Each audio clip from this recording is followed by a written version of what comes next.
Friend आमे जेतेबेले खाइबा आरंभ करिथाउ सेतेबेले खाद्य आमाशय को पहुँची पाचन क्रिया आरंभ कर देता है, किंतु एही प्रक्रिया रे किछि गड़बड़ हेले खाद्य सठिक भावे हजम होय न था, जहाँ द्वारा आमे कब्जर शिकार होता।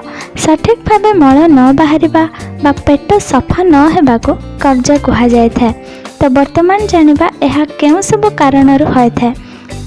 प्रथमतः एहा मनुष्यर अत्यधिक चिंता करिबा द्वारा एवं राति अनिद्रा रहिबा द्वारा मध्य एवं भोजन कम किबा अधिक करिबा द्वारा आमे सब कब्जर शिकार होइथाउ। तो वर्तमान जानिबा एहार किछि घरे उपचार विषय रे, जहाँ द्वारा आमे घरे रहे एहार उपचार करि परिबा।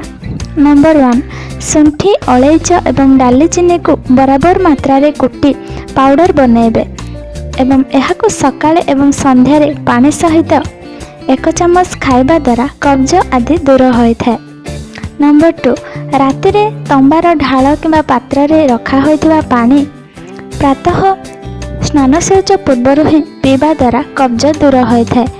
नंबर 3, अदा और धनियार काढ़ा पीवा द्वारा मध्य कब्ज संपूर्ण रूपे दूर होइथाए। नंबर 4, गरम पानी रे एक लेंबू को मिसाई पीवा द्वारा कब्ज दूर होइथाए। नंबर 5, पुदीना रसरे टिके गुड़ मिसाई खाइबा द्वारा मध्य कब्ज दूर होइथाए। नंबर 6, शुंठी गोलमरीच पिपली को समान मात्रा रे चूर्ण करी सकाळे एवं संध्यारे 1 चामच खाइबा द्वारा कब्ज दूर होइथाए। नंबर 7, पाचिला बेलर रस पीवा द्वारा कब्ज आदि दूर होइथाए। नंबर 8, राति रे गरम देसी गाईर क्षीर सहित 1 चामच त्रिफला चूर्ण मिसाई पीवा द्वारा कब्ज संपूर्ण रूपे दूर हो जाए। नंबर 9, आधा चामच पिपलीर चूर्ण गुड़ सहित खाइबा द्वारा कब्ज दूर होता है। नंबर 10, प्रतिदिन 25 मिलीलीटर देसी गाईर गौमूत्र पीवा द्वारा कब्ज सहजरे ही दूर होता है।